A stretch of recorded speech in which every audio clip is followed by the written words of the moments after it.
Hello everyone, today we talk about how to fix the app of Applock Pro.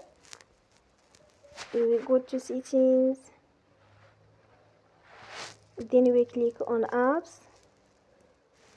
After that you will search the app Applock Pro and you will click. You will on for stop. After that you will go to storage, then we click on clear cache. You will go to Play Store and they will update you app. Don't forget to support us by like and subscribe. See you next time and thank you for watching.